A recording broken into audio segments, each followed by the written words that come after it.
Olá, queridos, graça e paz, que bom poder estar entrando no seu lar mais uma vez, para juntos fazermos parte desta programação no nosso canal. É muito bom estarmos conosco. Eu quero te pedir para você estar curtindo, compartilhando, alcançando outras vidas, né? Nesse momento, compartilhe esse vídeo que vamos subir, essa programação, mas eu quero deixar alguns recadinhos muito importantes para a tua vida aqui. Nós vamos subir aqui alguns links, né? Está aqui o nosso QR Code, né? Onde nós podemos fazer as nossas doações, nossos dízimos, nossas ofertas, ou então você pode mandar também, fazer o pedido pelo WhatsApp. Nós vamos gerar um boleto, você pode pagar pelo aplicativo bancário ou até mesmo na loteria. Nós temos também aqui, né, o nosso link de pedido de oração. É muito importante estarmos juntinhos, né? Você que está aí passando por um problema, uma dificuldade, quer compartilhar conosco, nós queremos estar orando pela tua vida. Então, querido, está aí o nosso link aí de pedido de oração. É muito importante a gente estar dividindo esse momento, né? Porque a Bíblia diz: chorais com o que chora, alegais com o que se alegra. E também nós temos o link de testemunhos. É muito importante saber o que Deus tem feito por você e pela sua família, querido. É muito importante a gente estar recebendo o teu testemunho aqui, daquilo que Deus tem operado sobre a tua vida. Vamos para a nossa programação, que o Senhor te abençoe muitíssimo, em nome de Jesus. Olá, querido, olá, querida. Que Deus te abençoe. Mais um dia de Escola Bíblica Dominical. E eu quero inicialmente agradecer por você poder estar abrindo o teu lar para que a gente possa estar junto estudando a Palavra de Deus. Já de início, eu quero te convidar a compartilhar, amém, nos seus grupos, compartilhar nas suas redes sociais esse vídeo, curtir o nosso canal do YouTube, para que você receba as notificações, ative o sino, para que você possa cada dia mais ser impactado com aquilo que Deus quer falar na sua vida, amém? Esse dia a gente vai estar discorrendo sobre Provérbios capítulo 24, então nós vamos orar e agradecer a Deus pela tua vida e para que Deus abençoe o nosso estudo desse dia, amém? Feche seus olhos, ore conosco. Senhor Deus e amado Pai, muito obrigado, Senhor, por tudo que o Senhor tem feito na nossa vida, por tudo que o Senhor há de fazer.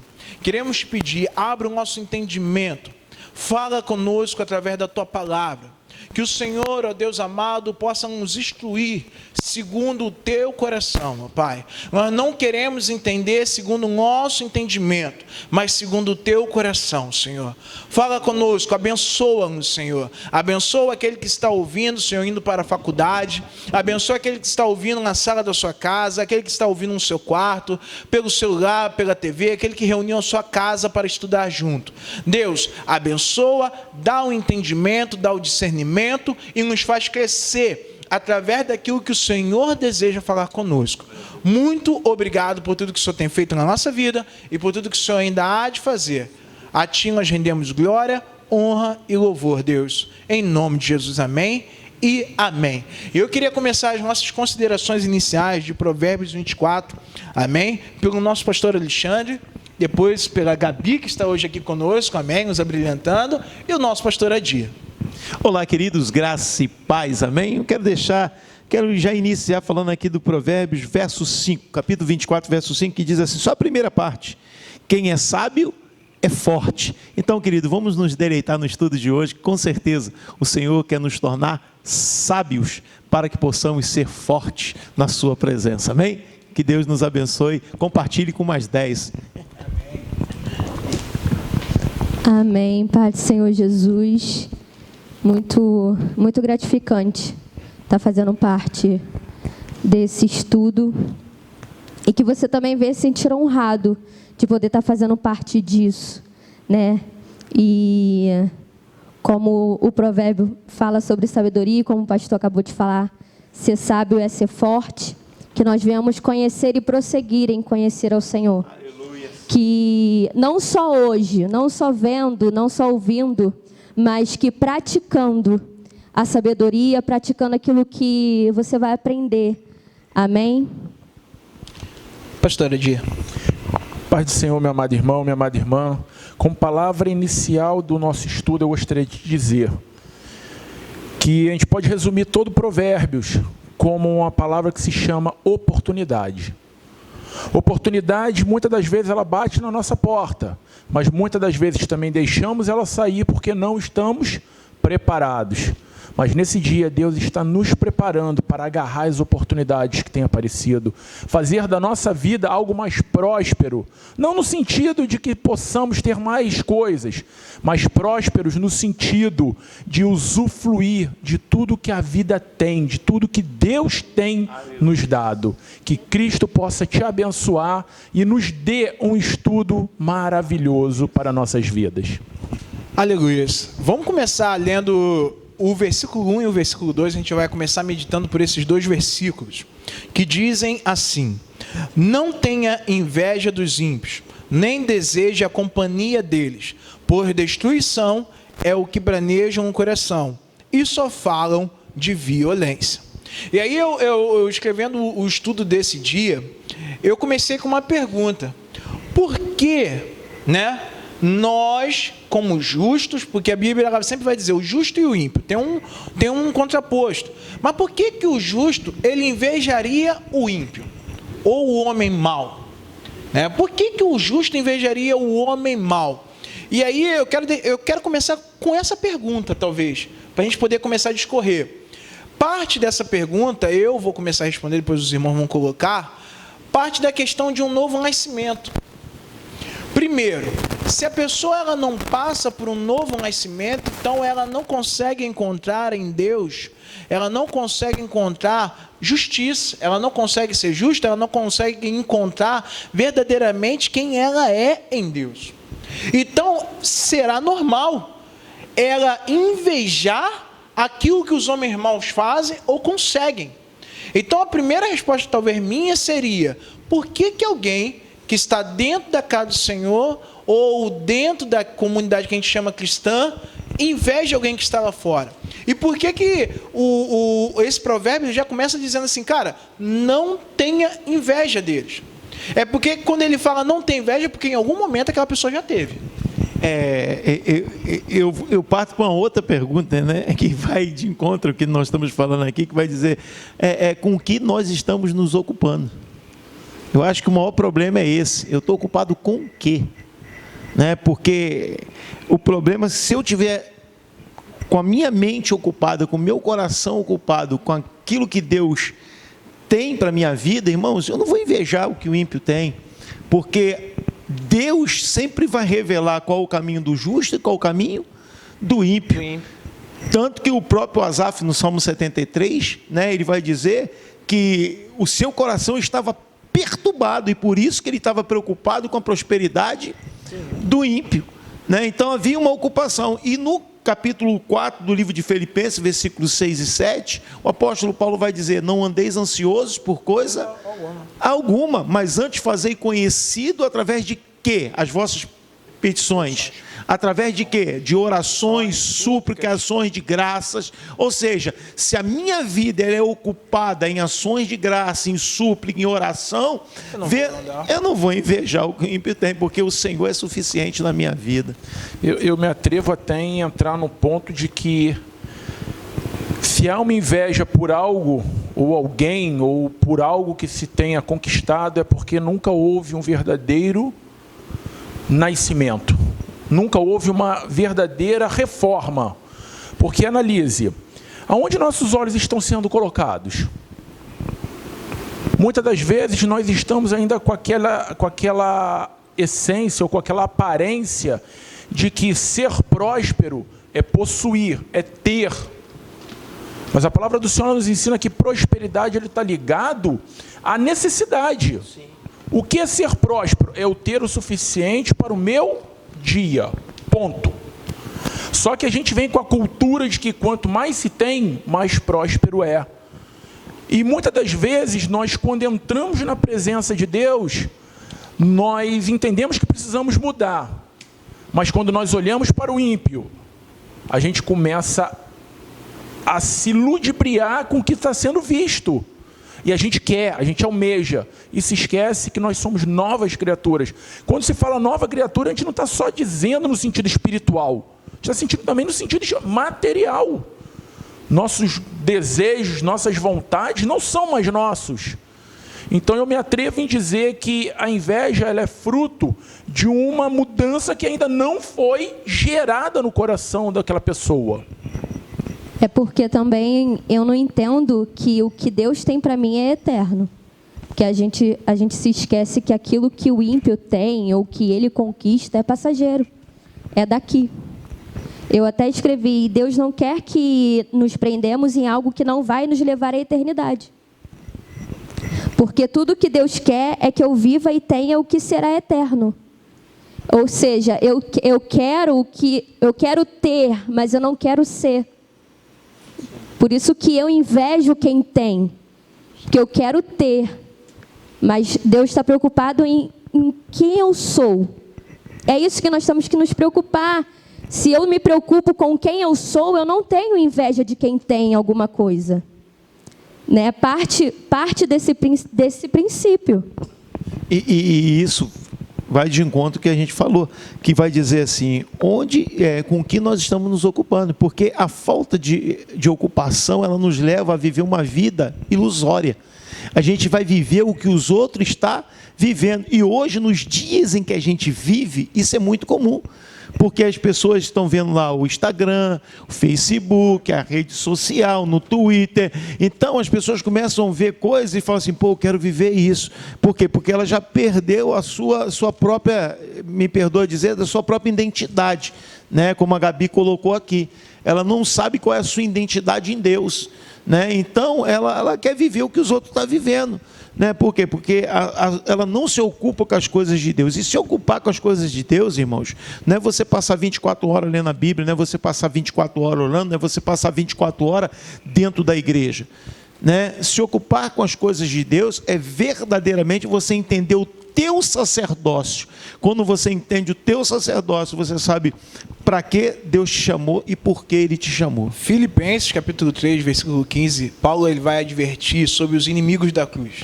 E ele vai falar que esses homens, ou essas pessoas, elas têm um Deus, e o seu Deus é o seu ventre, quer dizer, as suas necessidades, as suas vontades. E quando eu tenho um Deus, e esse Deus é a minha necessidade e é a minha vontade, eu automaticamente entendo que eu excluo Deus da jogada. A minha vida com Deus era excluída da jogada. A partir daí eu passo, como a Gabi falou, eu passo a ter inveja daquilo que as pessoas têm, e não daquilo que são, na verdade. E mesmo quando eu tenho inveja daquilo que elas são, eu estou partindo do princípio do seguinte, eu não quero ser o que Deus quer para mim, eu quero ser o que aquela pessoa é. Que já vem outra pergunta, quem te governa? É uma pergunta muito boa, quem te governa? Porque se você começa a ter inveja daquilo que o outro é, quem te governa não é Deus, não. É o que o outro é. E a gente pode até destacar o que o próprio Jesus ele diz no capítulo 6, versículo 21. Porque onde estiver o vosso tesouro, aí estará também o vosso coração. Tesouro é algo de precioso, é algo de melhor, é algo que mais nós temos de apreço. Porém, se o meu tesouro ele se encontra, como foi falado, em coisas passageiras, meu coração com certeza vai estar ali. Mas quando o meu tesouro ele consegue ser aquilo que é algo vindouro, algo que é permanente, eterno, com certeza o meu coração vai estar lá. Por isso a gente fala tanto nessa questão de mudança de mentalidade.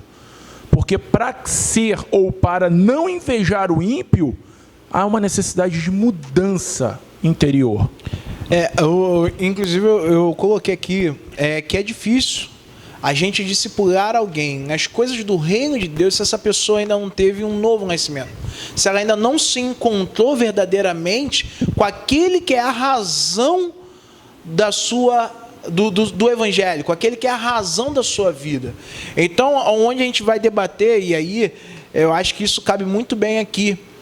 A gente vai falar até isso um pouco mais lá na frente, mas já cabe até colocar um parênteses aqui. Aonde a gente vai ver homens de Deus, mulheres de Deus, lutando com as mesmas armas que o mundo. Por exemplo, o mundo o ímpio faz uma lei, levanta uma lei contra a igreja. O que o cara da igreja quer fazer? Ele quer juntar um bando de deputados, um bando de senador e fazer uma lei que vá de encontro àquela outra lei. Eu não estou dizendo aqui, irmão, que a gente não tem que governar, que está no governo, não é nada disso. O que eu estou dizendo é sobre usar as mesmas armas, sobre ter a mesma intenção, é sobre demonstrar o mesmo coração. Por que eu estou me levantando? É para governar ou é para combater? Por que eu estou ensinando? É para governar, é para ensinar, é para discipular alguém ou é para combater? Daniel, para governar, ele não precisou participar de um pleito. Ele apenas se colocou como um filho de Deus, como um servo de Deus, na sua posição, e Deus colocou ele sobre um governo. O maior problema hoje é que a gente está entrando no pleito para querer tomar o poder, e a igreja não toma o poder num pleito, a igreja toma o poder no joelho, no secreto. Diz o ditado, né, que os fins justificam os meios, ou os meios justificam os fins. O fato é que não há justificativa quando a gente utiliza de armas que não é de nossa, vamos dizer assim, da nossa, faz parte da nossa vivência, do nosso novo nascimento. A palavra de Deus, ela sempre foi clara, sempre será clara, e ela nos instrui. Toda vez que o povo passava por problemas, a principal ferramenta que nos dias de hoje tem sido muito desprezada e omitida, oração, relacionamento com Deus. Havia esse problema, o povo se prostrava, o povo adorava, o povo jejuava, o povo se consertava. Hoje em dia tem-se um problema, se junta-se uma comitiva de homens, e aí, como vamos fazer, daí como vai ser? E é como se a gente colocasse Deus em segundo plano. Nunca foi o plano de Deus isso. O plano de Deus sempre foi que nós encontrássemos nele a solução das nossas necessidades. Aleluia. Aleluia. Vamos avançar um pouco. Versículo 3 vai dizer assim. Eu vou ler do 3 ao 6, tá? E a gente vai parar um pouco para comentar sobre 6 versículos. Com sabedoria se constrói a casa, e com discernimento se consolida. Pelo conhecimento, os cômodos dessa casa se enchem do que é precioso e agradável. O homem sábio é poderoso, e quem tem conhecimento aumenta a sua força. Quem sai à guerra precisa de orientação, e com muitos conselheiros se obtém a vitória. O engraçado é que nesses 6 versículos ele vai falar 3 coisas aqui que praticamente são iguais. Ele vai falar sobre força, ele vai falar sobre sabedoria, sobre construção, discernimento, e ele conclui algumas coisas, como por exemplo, o sábio é poderoso. Quem tem conhecimento, ou quem busca conhecimento, o conhecimento ele é evolutivo, ele aumenta o quê? A sua força. Então ele está falando sobre etapas. Então eu quero construir talvez esses 6 versículos dentro de 3 etapas de construção. A primeira, construção precisa ser em quê? Em sabedoria. Olha o que ele diz, com sabedoria se constrói a casa. Então a primeira etapa de uma construção, ela precisa ser em sabedoria. E quando a gente vai falar de sabedoria, a verdadeira sabedoria está na prática do temor ao Senhor. Assim como é poderoso, é sábio, que se torna sábio através do temor. É o que está escrito em Provérbios, capítulo 9, versículo 10. Que a verdadeira sabedoria é o temor ao Senhor. Ou o temor do Senhor é o princípio da sabedoria. Então, temer ao Senhor, estar diante do Senhor, colocar os seus planos diante do Senhor, elaborar a construção daquilo que você... Porque aqui está usando casa, mas a gente pode trazer isso para a construção de uma família. Antes de você se apaixonar e dizer que você vai casar com alguém, elabore diante do Senhor, tenha o temor do Senhor sobre a sua vida. É a fase de elaboração da construção da sua família, da sua casa. Vou construir um negócio. Então eu sou muito inteligente, eu tenho uma faculdade, eu sei sobre negócio, sei sobre marketing, eu sei sobre share, e vou lá e vou construir. Que tal colocar a elaboração desse plano diante do temor do Senhor? Porque é o que ele vai dizer, com sabedoria, nós começamos a elaboração, a construção da casa. E aí ele vai falar um segundo ponto, discernimento, que em outras traduções também vai dizer prudência, e na minha tradução ele diz até inteligência, que não se deixando levar pela impulsividade, saber discernir o tempo certo da construção, para que ela seja sólida. Então, toda construção, quando você começa ela, Você tem um tempo certo do concreto secar. Você tem um tempo certo de se colocar as paredes. Você tem um tempo certo de se levantar a fundação. O tempo certo do concreto da fundação secar, da laje secar. E o que a gente faz? Muitas das vezes a gente tem a palavra de Deus. Deus fala assim, vá lá, faz isso aqui. Esse é o plano que eu tenho para a tua vida. E a gente tem aquela palavra como se fosse para hoje. Mas talvez ela é para daqui a 10 anos, daqui a 5 anos. E Deus vai querer te preparar. Deus quer te preparar nessa etapa. Então, é até um parênteses. Eu não invejo o casamento de ninguém, irmão. Tem muita gente que fica por aí invejando o casamento dos outros. Fica olhando para o Instagram, aqueles casamentos de... Como que a gente falou daquela outra vez? Romantizado não, é casal margarina. Né, do pote de margarina. Fica olhando aquele casamento e fala assim, poxa, eu queria que meu casamento fosse igual a isso, fosse igual àquele, fosse igual àquele outro. A gente pode, irmão, ter pessoas que sejam exemplo, mas aquilo que Deus quer para o meu casamento é restrito ao meu casamento. E eu preciso buscar isso. E isso é entender que eu preciso consolidar esse casamento com prudência, no tempo que Deus deseja. O verso 3 e 4, eu vejo que ele está muito ligado à questão do fundamento, né? Que fala de construção, então está ligado muito a fundamento. E o Oséias, capítulo 6, verso 4, ele vai dizer que o meu povo foi destruído porque lhe faltou conhecimento. O conhecimento está ligado a fundamento. O apóstolo Paulo, no livro de 1 Coríntios, capítulo 3, versículo 10 e 11, ele vai dizer, segundo a graça de Deus que me foi dada, lancei o fundamento como sábio construtor. Olha a palavra, eu lancei o fundamento, segundo a graça que me foi dada, lancei o fundamento como sábio construtor.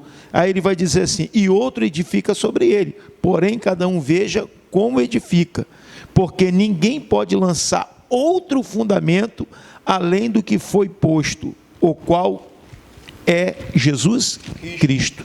Então, eu vejo isso muito ligado à questão de fundamento. Isso está muito ligado à questão de fundamento, esse versículo de número 3 e o versículo de número 4. Né? O Salomão aqui vai falar sobre fundamento. A gente precisa estar fundamentado nas bases que Cristo deixou para a nossa vida. Não há outro fundamento que não seja Cristo. E no versículo 5 e 6, eu vejo que está ligado à prudência, né? A questão da dependência de Deus. E isso me leva lá no livro de 2 Samuel, capítulo 5, versículo 17 ao 25, quando assim que Davi é ungido rei, o que acontece? Os filisteus se levantam contra Davi para dar de ímpeto contra Davi. Davi vai buscar conselho de quem? De Deus. Conselho, dependência do Senhor. Né? Então ele vai buscar conselho de Deus. E Deus fala o quê? Vai contra eles que eu vou te entregar na tua mão. Davi vai. E o que acontece? Davi vence a batalha, mas os filisteus se levantam de novo. E quando os filisteus se levantam, Davi, não é porque ele ganhou uma batalha, que ele partiu para a batalha de novo. Não, ele foi buscar conselho de novo diante de Deus. E a estratégia de Deus já era outra aí. Então, quando a gente começa a firmar nossa vida com fundamentos e dependência de Deus, nós somos bem-sucedidos. O versículo 5, ele me desperta uma curiosidade, que ele fala assim, o homem sábio é poderoso, e quem tem conhecimento aumenta a sua força. Associamos a força à questão, à capacidade humana de carregar, de suportar um determinado peso. Mas o interessante, como se fala, é que a força, não necessariamente ela precisa ser mostrada numa capacidade física. Muitas das vezes, você sem mostrar capacidade física, você é mais forte do que imagina. É como diz quem gosta de futebol sabe, o que tem que correr não é o jogador, o que tem que correr é a bola. Quando o jogador corre, ele se cansa, vira presa fácil do adversário. E o contra-ataque vem, e os gols aparecem e a gente sai derrotado. Agora, quando nós conseguimos entender que a nossa força ela não é a física, mas é intelectual, é saber agir, quando agir, como agir, isso mostra a capacidade que nós temos de força. E como foi falado, toda base ela precisa ser plantada. Toda base ela precisa ser lançada para que quando as adversidades venham, a gente possa suportar, a gente possa estar de pé. E a palavra ela fala, né, que o vento ele sopra. Se a casa ela não estiver bem apropriada na rocha, ela vai se quebrar, ela vai ruir, ela vai sucumbir. E nos dias na qual nós estamos vivendo, nós estamos mais preocupados com a cultura de um corpo do que com a cultura de uma mente. Eu quero despertar esse momento para que a gente possa compreender que Deus ele tem nos chamado a um momento de sabedoria. Sabedoria é uma junção de comportamento, de entendimento e de saber quem nós somos. Quando eu li esses versículos, eu pensei, não se pode ter duas construções na vida de quem serve ao Senhor. Não pode haver construção em que eu quero construir. Eu tenho que, como disse, avaliar. Eu tenho que me colocar debaixo do sustento do Senhor. Aquilo que eu construo, eu não vou conseguir sustentar sozinho. Mas aquilo que Deus constrói, Ele sustenta. É que vem a dependência. É quando eu não acho que não vai ter nada bom, mas o Senhor, Ele provê. Por quê? Porque já estava construído nele, já está construído no Senhor. Quem construiu foi Ele. E Ele sustenta, Ele é o fundamento. Né? E tem gente que se vangloria sobre, eu vou agir com as minhas próprias forças, eu faço e aconteço. Você é fraco se você pensa dessa forma. Sábio, ser forte é pensar com sabedoria. Não é eu chegar e agir com a minha força, agir com o meu próprio pensamento, achando que eu tenho força com isso, achando que eu estou fazendo certo.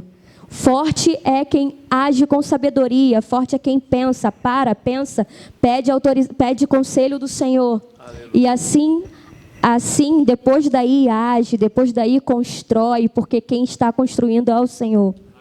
O pastor Alexandre ele usou um outro versículo para falar sobre a questão das bases, e é interessante, eu vou usar um outro para complementar ainda o que ele colocou, porque é interessante, porque o versículo 4 ele fala assim: pelo conhecimento, os cômodos da sua construção, ele se enche do que é precioso e agradável.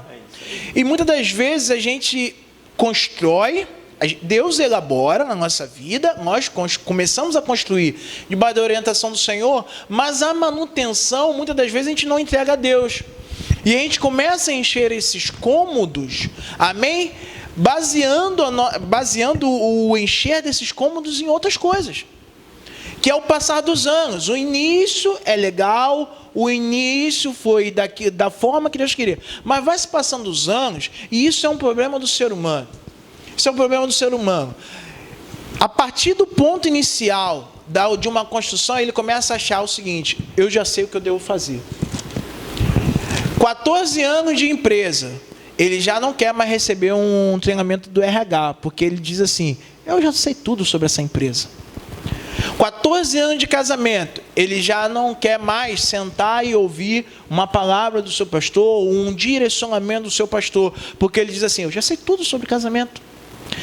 14 anos de músico dentro da igreja, ou de cristão dentro da casa do Senhor, ele já não quer mais ouvir um direcionamento do seu líder ou do pastor da sua igreja, porque ele diz assim: não, eu já tenho um contato direto com Deus.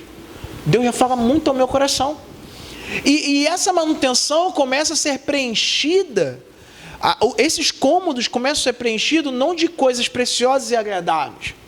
Eles começam a ser preenchidos de coisas que parecem ser preciosas e parecem ser agradáveis, porque a gente retirou a base da construção. A gente retirou a base. E qual é a base? Assim como o pastor colocou, a base é Cristo. A base da construção, da elaboração, do fundamento, de tudo aquilo que a gente vai construir é Cristo. E olha o que Colossenses capítulo 2, versículo 2 e 3 diz: para que os seus corações sejam consolados, estejam unidos em caridade e enriquecidos de plenitude da inteligência, para conhecimento do ministério de Deus. Ele dá um traço: Cristo. O ministério de Deus, a gente precisa conhecer quem é isso. Quem é Ele? Cristo. Em que estão escondidos todos os tesouros da sabedoria e da ciência. todos os tesouros estão escondidos no ministério de Deus, naquilo que Deus quer ministrar na nossa vida. Quem? Cristo. E olha que Paulo fala isso e logo depois ele começa a advertir sobre acerca dos falsos profetas. Isso é muito interessante. Porque a gente ouve de Deus alguma coisa, a gente começa a construir dentro de Deus alguma coisa. Vai passando os anos, parece que a gente vai parando de ouvir a voz de Deus. E vai começando a deixar que os falsos profetas comecem a colocar coisas dentro da nossa casa que parecem até ser agradáveis. Parecem até ser preciosas, mas não são. Porque fogem do fundamento que é Cristo. E eu vou dizer mais uma vez, Cristo é o fundamento, Ele é o tesouro, a qual a nossa construção precisa ser totalmente preenchida. Amém? Alguém mais quer colocar? Só um ponto que o que você acabou de falar me recorda uma pregação do pastor Alexandre, que ele disse que aquilo que a gente planta, aquilo que a gente coloca dentro da nossa casa hoje, vai refletir na geração que vai vir. E tem muito disso, o que você está colocando na tua mesa, qual o alimento que você está colocando na tua mesa, do que você está alimentando os seus filhos, a sua esposa, o que eles comem a palavra de Deus, eles comem a sabedoria, eles comem e eles veem que você é o provedor disso, porque é importante, não adianta eu só apenas, o Senhor elaborará, eu construir e eu, o provedor da minha casa, não consolidar Cristo nela. Verdade. Não consolidar Cristo nela. Não adianta. Verdade. A gente não precisa nem continuar, irmão. Amém? A gente não precisa nem continuar. Eu creio que Deus está falando contigo de certa forma. Deus está falando muito contigo sobre as bases onde você está construindo. Amém? Não só a sua casa, a sua família, mas tudo. Na verdade, tudo que a gente constrói tem que ser para o Senhor. É porque todo bem precioso, né, que a gente possa conquistar, o maior deles são os nossos filhos, as nossas esposas, né, e as mulheres e os seus maridos. Verdade. Esse é o maior bem, o mais precioso. E quando a gente traz fundamento para dentro de casa, a Gabi colocou isso com muita excelência, né? E quando a gente traz fundamento para dentro de casa, cara, a gente está trazendo o que é mais precioso, né? E às vezes a gente está ligado que o precioso é só o ouro, a prata, o bronze, né? Aquilo que está lá fora, e na verdade está dentro da nossa casa. Porque alguém está dizendo para a gente que o precioso é o quê? É o ouro, a prata, né? O Instagram está dizendo para a gente que o precioso é o ouro e a prata. O Facebook está dizendo para a gente que o precioso é aquilo que você pode comprar para poder tirar onda no final de semana, a viagem que você pode ir. Quando a palavra de Deus está dizendo, o precioso é Cristo. Aleluia. Aleluia. Versículo 7, eu fiquei feliz também, porque a Escola Bíblica Dominical está falando sobre a palavra de Deus, mas eu tive uma aula de futebol também com o nosso irmão, com o nosso pastor, amém? A sabedoria, versículo 7. A sabedoria é elevada demais para o insensato. Ele não sabe o que dizer nas assembleias. Quem maquina o mal será conhecido como criador de intrigas. A intriga do insensato é pecado, e o zombador é detestado pelos homens. Se você vacilar no dia da tua dificuldade, ou se você for fraco no dia da tua dificuldade, como será limitada a sua força? E aí eu quero entrar no versículo 11 e no versículo 12, aonde vai dizer: liberte os que estão sendo levados para a morte, socorra os que caminham trêmulos para a matança. Mesmo que você diga, não sabíamos do que está acontecendo, não perceberia aquele a quem prova os corações? Não o saberia aquele a quem preserva a sua vida? Não retribuirá ele a cada um segundo o seu procedimento? E aí eu creio que esses dois versículos, eles fazem uma alusão muito clara, irmão, à missão cristã, à missão da igreja de socorro e salvação. Aqui eu observo três coisas muito interessantes, pelo menos que eu anotei, né? A missão da igreja, o propósito da igreja é a omissão. Três coisas eu vejo aqui, né? Três coisas eu vejo aqui muito importantes: a missão da igreja, o propósito da igreja e a omissão, né? Porque quando nós não entendemos, porque em Isaías 61, né, versículo 1, o Senhor Jesus, Isaías está proferindo ali essa palavra para Jesus, vai falar: o Espírito do Senhor está sobre mim, né? Para libertar os cativos, oprimidos. Essa é a missão do Cristo.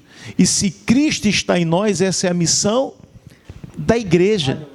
Essa é a missão da igreja. E quando a gente abre lá em Lucas, capítulo 10, versículo 1 ao 12, vai falar sobre a missão dos 70. Jesus foi muito claro ali. Ali era um modelo, quando ele envia de 2 em 2, né, para poder o quê? Libertar os cativos, libertar os oprimidos, proferindo a palavra de Deus, né? Então ali, essa é a missão e o propósito de Deus para a nossa vida. A omissão, ela entra onde? Que diz assim: você não poderá dizer, né? Não poderá dizer o quê? Eu não sabia de nada, né? Mas está escrito, né, irmãos? Está escrito em Isaías 58, o Senhor manda Isaías para a porta do templo e falar em alta voz. Será que é este o tipo de jejum que eu escolhi para mim? Claro que não. O jejum que eu quero é que liberte os cativos, atenda os órfãos, atenda as viúvas. Então a gente não pode dizer que a gente não sabia, porque isso é pecado de omissão, porque está escrito. Sim. E parece que a gente entra lá quando a gente fala assim: eu não sabia, eu não sei, a gente também pode usar também talvez o texto de Mateus 25, aonde Jesus chega diante do justo e fala assim: olha, você me deu de comer quando eu precisava. Mas quando foi, Senhor, que eu te dei de comer? Quando eu te visitei? Aqueles caras já faziam aquilo com tanta devoção, sendo tão intencionais em servir, em obedecer aquilo que foi proposto a eles, que eles já não sabiam mais quando eles tinham feito. Já fazia parte do cotidiano da vida deles. Essa é a verdade. O versículo de número 10, ele vai trazer também à tona uma palavra que se chama caráter. Porque quando ele diz: se você vacila no dia da dificuldade, como será limitada a sua força? A palavra caráter, ela vem nos ensinando que, independente daquilo que aconteça ou que esteja prestes a acontecer, quando temos caráter, nós não revogamos a nossa posição. Nós não declinamos naquilo que fazemos. E o que eu quero chamar a atenção com isso? Porque no versículo, quando ele fala que se você vacila no dia da dificuldade, a gente sempre associa a bonança ao tempo bom para mostrar quem nós somos. Mas a palavra do Senhor nos ensina que em meio às tempestades é que sai, externa quem de fato nós somos. O que eu quero chamar a atenção com isso? Nós estamos passando por essa terra num período não é provação no sentido de algo ruim.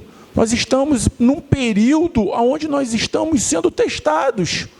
Não porque Deus não nos conheça, mas é porque precisamos nós mesmos nos conhecer. E se nós temos o caráter de Deus, o caráter de Cristo em nossa vida, nós precisamos começar a entender que as dificuldades, elas não vão minar as nossas forças. Ou pelo menos ela não poderia minar as nossas forças.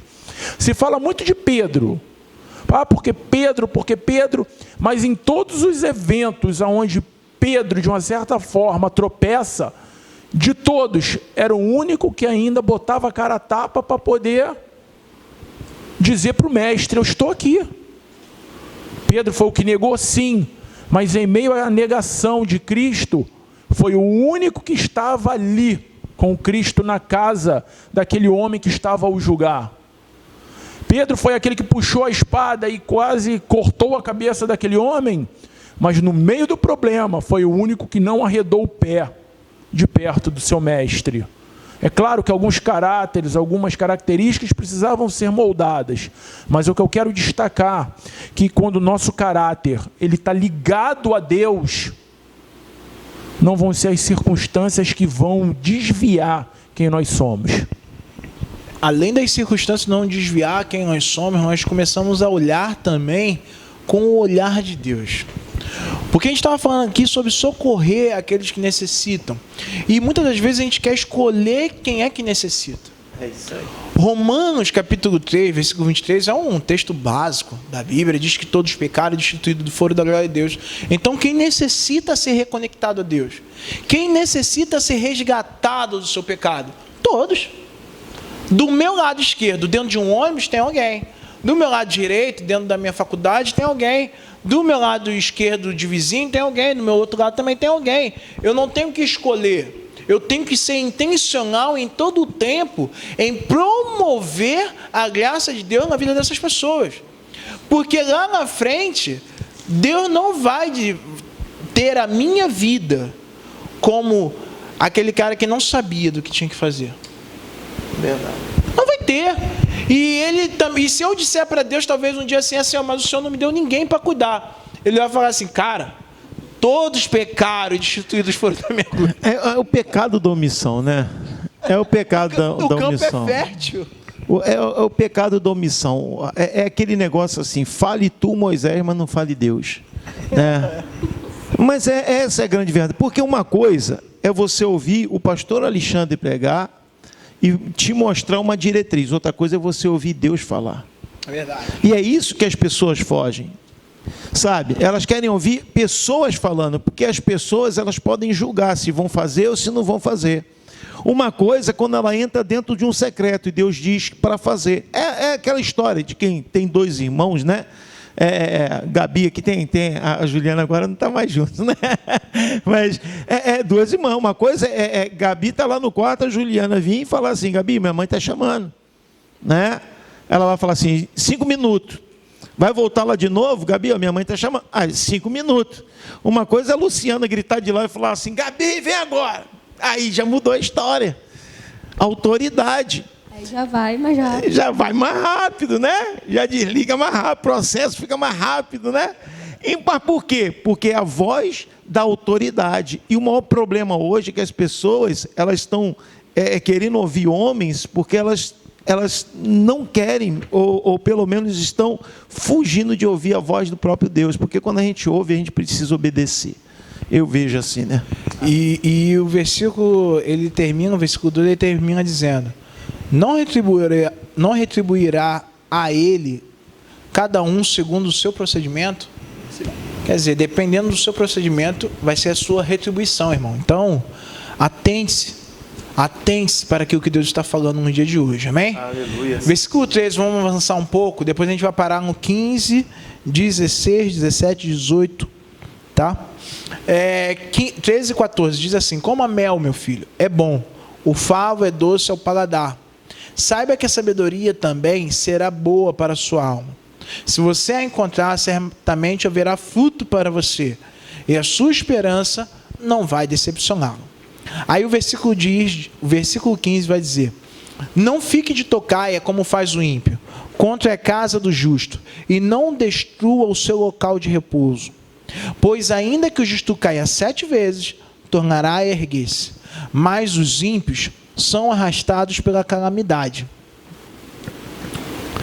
Não se alegre quando o seu inimigo cair, e não exulte o seu coração quando ele tropeçar, para que o Senhor não veja isso, e se desagrade, e se desvie dele a sua ira. Quero começar com uma pequena conexão. Olha o que vai dizer o versículo 15 e o 16, eles têm uma pequena conexão, aonde Provérbios começa a dizer, não espie a habitação do justo, ímpio. Homem ímpio, não espie, ou não deseje, porque lá no versículo 1 ele vai falar sobre que o coração do ímpio, ele é como o coração de uma ave de rapina, que está sempre à procura da caça, sempre à procura da destruição. A ave de rapina é isso, é aquela ave que caça muito rápido, é aquela ave que está sempre à procura de um alimento. E aí ele diz, não espie a habitação do justo, ó ímpio, nem assoles a sua casa, ou o seu alojamento, ou a sua câmara. Quer dizer, não traga destruição à casa dele. Porque se 7 vezes ele cair, ele será o quê? Levantado. E aí eu entendo que no versículo 15 o Senhor faz um alerta sobre o que o ímpio faz. Ele está dizendo assim, não faça isso. Porque se você afligir o justo, 7 vezes ele vai se levantar. Porque aqui cair não está falando sobre o pecado, sobre ele cair em pecado, ou sobre ele ficar, ou se deixar ser levado, mas sobre a aflição que o justo passa.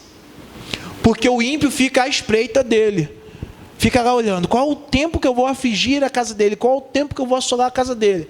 E o Senhor está deixando um alerta bem grande, olha, você pode fazer isso, eu te aconselho a não fazer isso, mas se você fizer isso 7 vezes, eu vou levantar ele.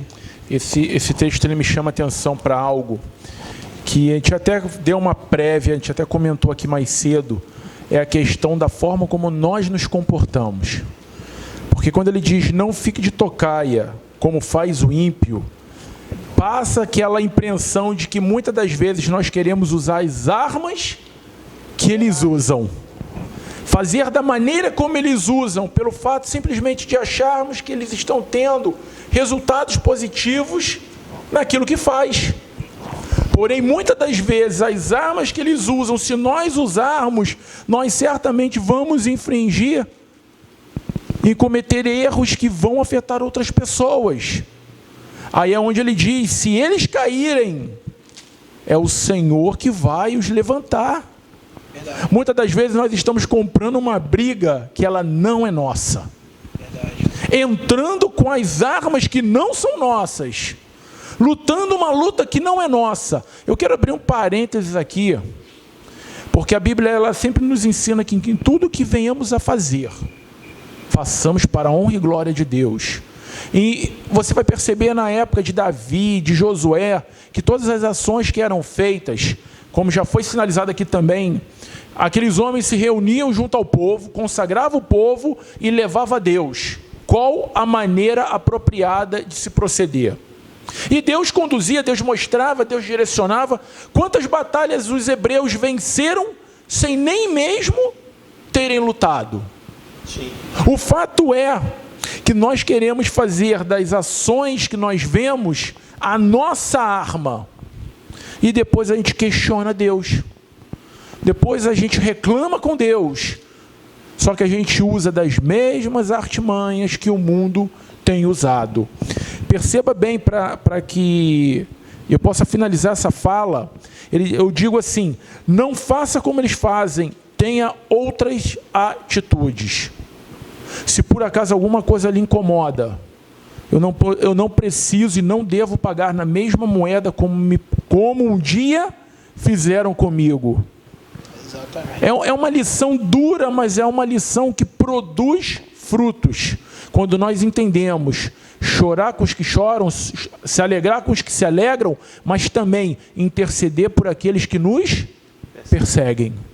É duro, mas você pode ter certeza, você cresce não só como pessoa, mas entende qual é o propósito de Deus, de morrer não só por mim e por você, mas morrer por todos, porque Deus amou o mundo.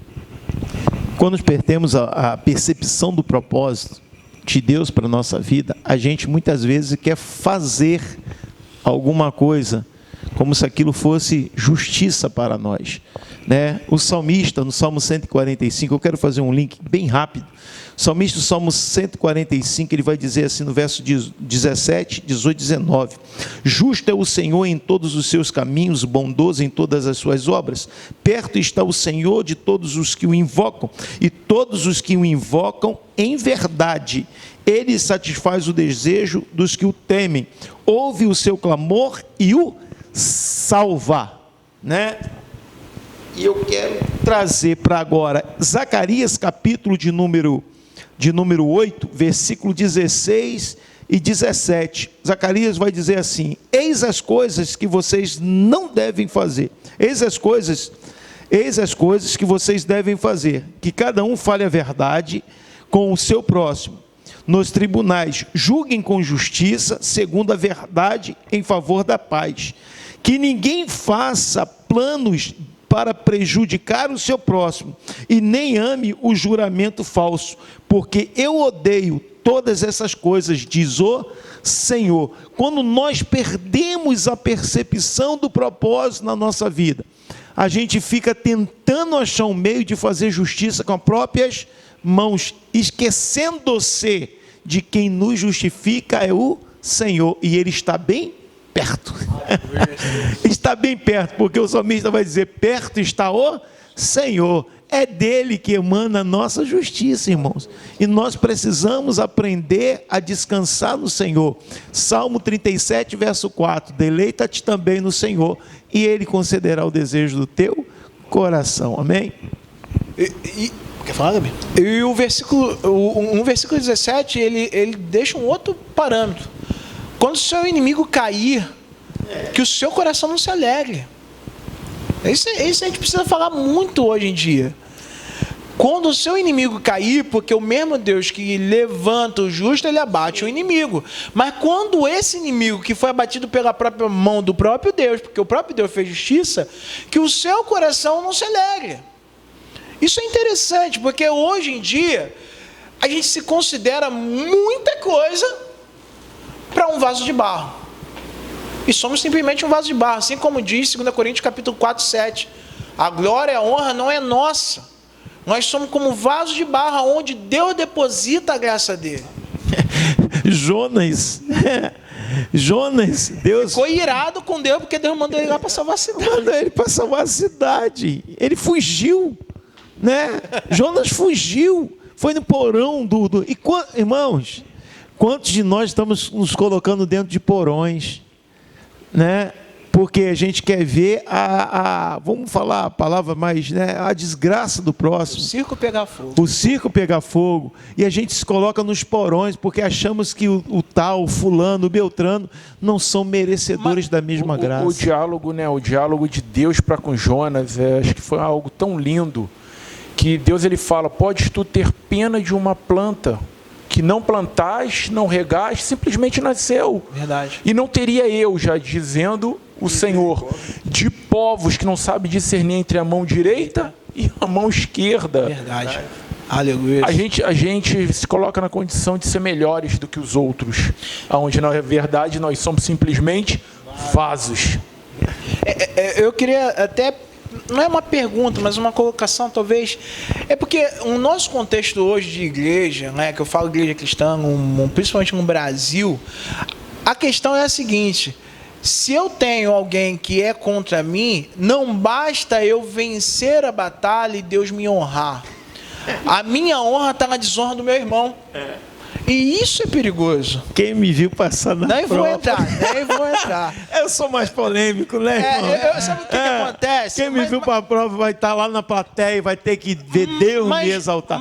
Irmão... Ainda coloca o nome de Deus nisso. É Deus que precisa ser exaltado, não sou eu. Foi o tempo, né, que a gente se satisfazia com a destruição do inimigo. Não, destruir hoje não. A gente precisa humilhar. Humilhar. Humilhar é que tem... E a palavra não é isso que Deus nos ensina. Não, ele tem que ver que Deus me exaltou, tem que ver que Deus... Porque Deus é grande, ainda usa, ele quer usar da grandeza de Deus. Entendeu? E não é isso.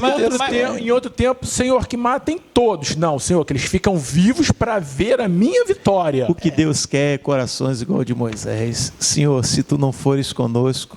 Então eu também não... Eu também não vou, quero. Senhor. Risco o meu nome do livro. O próprio Cristo, né? Irmão, Cristo perdoa-os porque não sabe o que faz. O Estevão, vamos falar do Estevão.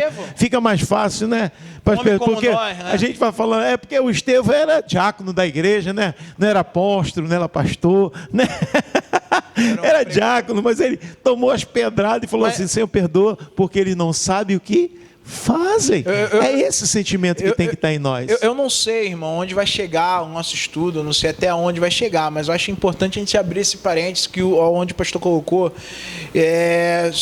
e até mesmo ele estava falando sobre uma canção que existe, né? Sobre uma música que existe. E essa música só reflete o que é ensinado teologicamente em muitos lugares.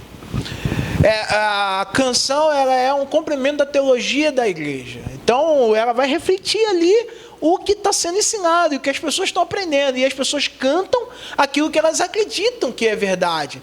Então, como a gente não sabe aonde vai chegar, e eu creio em Deus que vai chegar em muitos lugares esse vídeo, eu quero te dizer uma coisa, querido. A base ainda é a Bíblia. tá? A base daquilo que cantamos, daquilo que louvamos, ainda é a palavra do Senhor. E eu não posso louvar nada que não está. Irmão, é simples. A base é bíblica, está escrito no livro de Filipenses, Filipenses capítulo 2, versículo 5.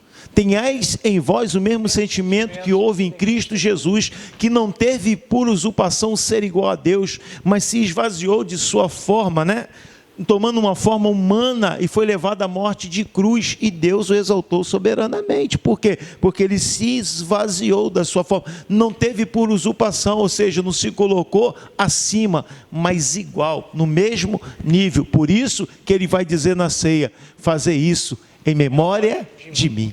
Eu acredito até nessa frase de que perdoa porque eles não sabem o que fazem, sobre a nossa luta não é contra a carne nem contra o sangue. É entender isso. É entender que eu não luto contra pessoas. Eu não tenho... Tem gente que você chega na igreja e a pessoa fala: olha, o seu inimigo ele vai ser derrotado, e a pessoa lembra de alguém. Mas não é alguém. Sabe? É isso que nós temos que criar em nós. Não é alguém. Não é alguém. É potestades, é principados. A nossa guerra é com eles, não com alguém.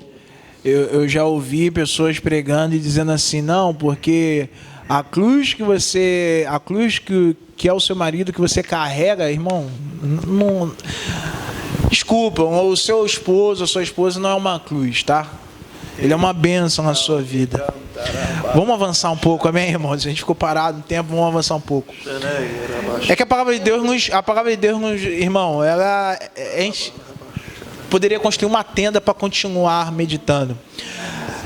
Versículo 19 vai dizer: não se aborreça por causa dos maus, nem tenha inveja dos ímpios, por não há futuro para o mal, e a lâmpada dos ímpios se apagará. Aqui eu só quero deixar um comentário.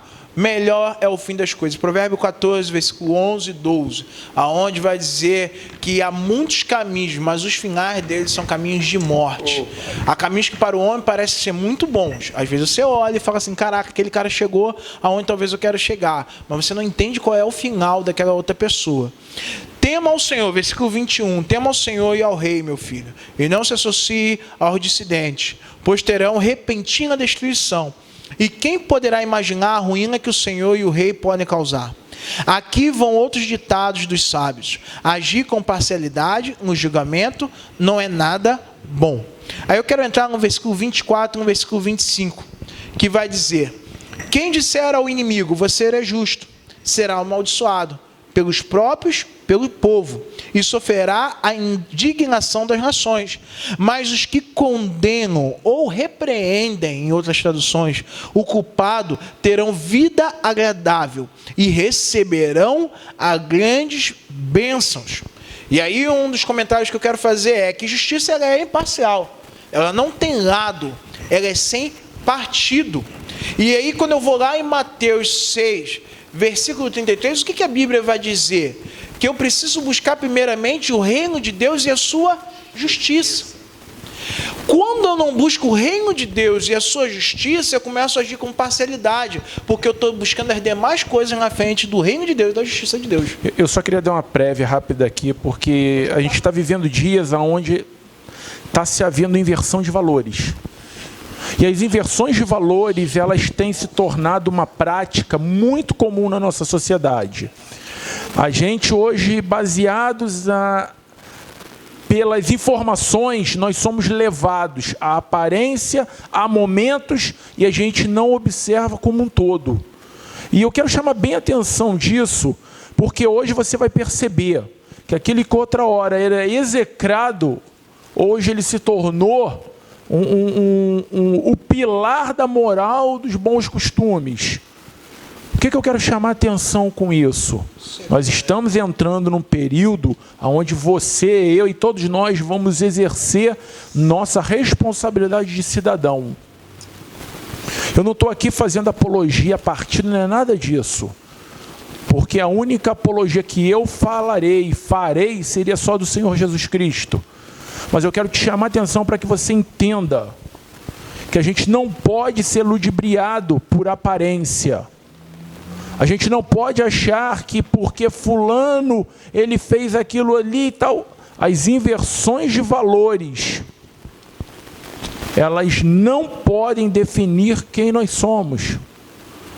Eu quero chamar bem atenção para isso, porque nós precisamos olhar para o que está à nossa volta e conseguir entender que aquilo que foi plantado no passado, na nossa vida, eles não podem ser trocados por novos costumes, novas práticas, novos ensinamentos, porque o apóstolo Paulo ele deixa lá em Gálatas, nem que outro anjo venha e fale, lhe dê um outro evangelho, será anátema, amaldiçoado, ele não terá crédito. Que nós venhamos a manter as bases, porque se eticamente estamos aqui, se Deus tem se agradado de nós, significa que Deus tem um projeto ainda sobre as nossas vidas. A Bíblia fala no Evangelho de João, capítulo 8, verso 32, é muito conhecido, a gente fala sempre. E conhecereis a verdade vos libertará. Queridos, só há algo que pode libertar o homem, é a verdade, e a verdade tem um nome.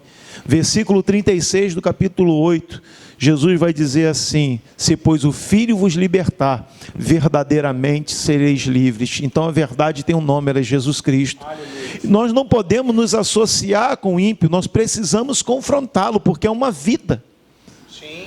E confrontá-lo com a verdade. E o maior problema é que nós não queremos confrontá-lo para não perder a sua amizade ou o bem que ele pode promover para a minha vida. E com isso eu estou lançando uma vida no inferno, tirando a possibilidade dela ter um encontro com a verdade. E por isso que o Senhor aqui, através de Salomão, vai dizer que será amaldiçoado. Porque eu estou me tornando como ímpio, porque eu conheço a verdade e não tenho coragem de expressar essa verdade. Eu omito essa verdade. Mais uma vez o pecado da omissão. Mais uma vez o pecado da omissão na minha vida. E o ímpio fica desprovido de ter um encontro com o seu Senhor.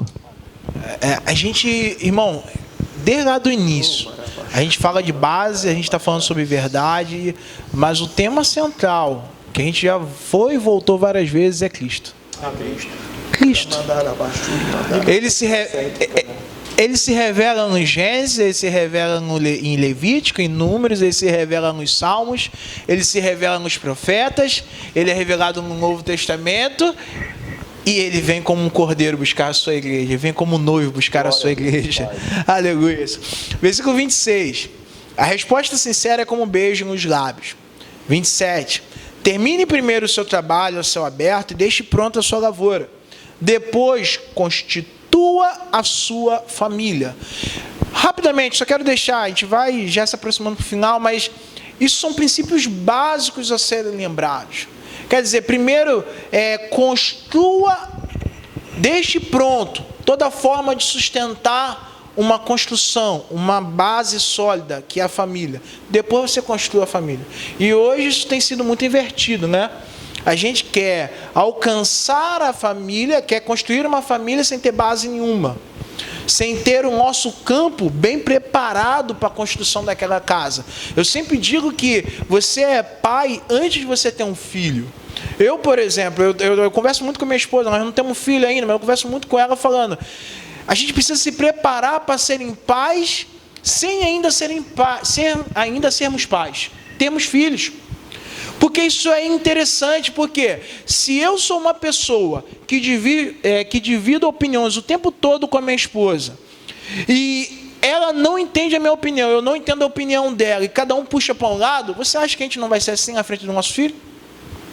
Você acha que a gente não vai ser assim quando ele pedir uma coisa, e ele vai sacar logo, que o pai diz sim e a mãe diz não, ou que a mãe diz não e o pai diz sim. Ele vai sacar logo, irmão. Se a gente não tem o mesmo propósito antes dele chegar, quando ele chegar, o propósito também não vai ser o mesmo. E aí a gente vê que isso é até mesmo antes do casamento. E a Bíblia fala sobre isso, 2 pesos, 2 medidas. Se eu sirvo ao Senhor e quero entregar o meu coração ao meu Senhor, por que eu vou casar com alguém que não tem temor nenhum ao Senhor? Então a Bíblia está deixando bem claro, é um princípio básico só, tá? A ser lembrado. Primeiro, termine o seu trabalho, deixe toda a sua lavoura pronta, depois constitua a sua família. É como não pular etapa. Não pule etapas. Não pule etapa. Viva cada uma delas. Simples assim. Simples assim. Não testemunhe sem motivo contra o seu próximo, nem use os seus lábios para enganar. Não diga, farei com ele o que ele fez comigo, e ele pagará pelo que fez. A gente já falou sobre isso aqui nos outros versículos, né? A gente precisa lembrar lá do versículo 15, e lembrar, como o pastor Adi falou, do que Jesus fala. Lucas capítulo 6, versículo 27 e 28. A gente vai avançar para o final, vamos ler os últimos 4 versículos desse capítulo maravilhoso de Provérbios capítulo 24. Aonde vai dizer, versículo 30, passei pelo campo do preguiçoso, pela vinha do homem sem juízo, e havia espinheiros por toda parte, o chão estava coberto de ervas daninhas, e o muro de pedra estava em ruínas.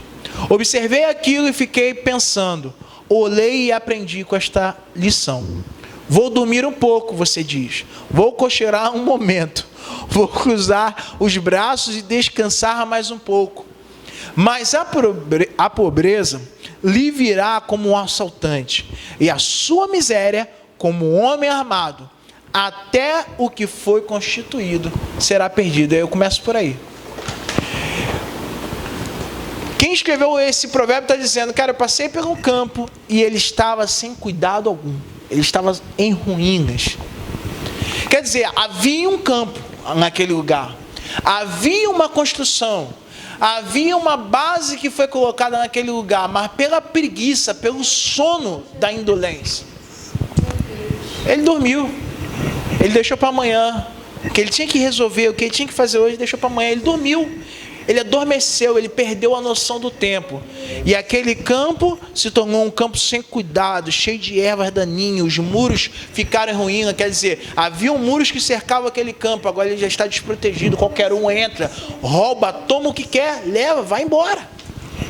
E quem escreve o provérbio fala assim, cara, a gente tem que observar isso e tirar dali uma lição. E qual a lição que a gente pode tirar dali? E aí eu quero partir para as nossas considerações, amém? Minhas considerações são... Eu queria fazer um link entre o versículo 32 e o que está escrito lá em Levítico, capítulo 6, versículo 12. Quando ele diz assim, observei aquilo e fiquei pensando, olhei e aprendi esta lição. E em Levítico 6, versículo 12, diz assim, o fogo, pois, sobre o altar arderá nele, não se apagará, mas o sacerdote acenderá lenha nele cada manhã, e sobre ele porá em ordem o holocausto, e sobre ele queimará a gordura das ofertas pacíficas. A ficha caiu no versículo 32, e lá em Levítico o homem conseguiu entender que para que as coisas aconteçam, Deus já fez a parte dele. Só depende de nós. Para que você seja abençoado, não adianta só ler conosco, estudar conosco o capítulo 24 ou os 24 capítulos que nós já estudamos até agora. É necessário praticá-los. Assim, Deus te abençoe, não só a ti, mas a tua família, em nome de Jesus. Fique à vontade. O preguiçoso, ele sempre tem outras prioridades na sua vida. Uma delas ele vai dizer, vou cruzar os braços e vou descansar e dormir um pouco. E a Bíblia vai dizer, irmãos, eu quero terminar trazendo a reflexão o livro de Ageu, capítulo 1. Os muros estavam reconstruídos e a sua dedicação estava nas suas próprias casas, mas a casa de Deus estava abandonada. E o Senhor vai dizer, recebeis salário como um saco furado, plantai e não colheis. Sabe por quê, irmãos? Porque o que é prioridade na nossa vida deixou de ser prioridade. E a gente passou a terceirizar o que era para ser uma prioridade na nossa vida. Então, querido, que você possa colocar o Senhor como prioridade na tua vida. Toma essa vinha que Ele te deu um campo fértil, começa a trabalhar nele e Deus trará a prosperidade sobre a tua vida. Que o Senhor te abençoe muitíssimo. Aleluia. Apocalipse 3:20. Eis que estou à porta e bato. Se você abrir, eu entrarei e cearei contigo. Se você abrir, os muros, eles vão ser reconstruídos. Se você abrir, não haverá espinhos. Se você abrir, não vai ser um campo de ruínas. E ele está batendo. Aleluia. Todo o estudo ele já estava batendo. E é só você abrir. E eu termino com: quem tem ouvidos, ouça o que o Espírito diz à igreja. Já está na hora de abrir os ouvidos.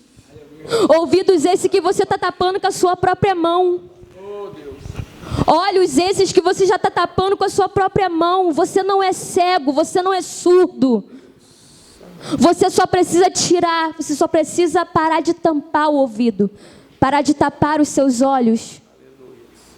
Porque o Senhor já está batendo na porta e é só você abrir.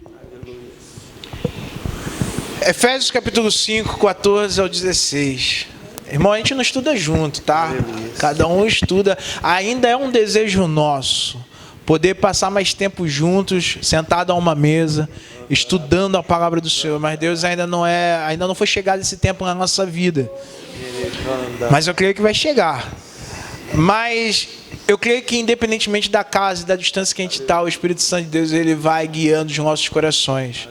Nada do que a gente faz, irmão, é para demonstrar conhecimento e sabedoria, mas é para construir bases, levantar uma igreja forte, poderosa para o Senhor. Quando eu oro na minha casa, eu creio que o Espírito Santo de Deus, que é quem leva a nossa oração até Deus, ele também faz o pastor Alexandre orar da mesma forma. E ele faz o pastor Adi e os outros irmãos que estão conosco aqui orar da mesma forma. Então, por isso, eu quero terminar com Efésios capítulo 5, 14, 16, que vai unir muito bem o que os pastores e a Gabi disse, que diz assim: por isso é que foi dito, desperta, ó tu que dormes, e levante dentre os mortos, e Cristo resplandecerá sobre ti.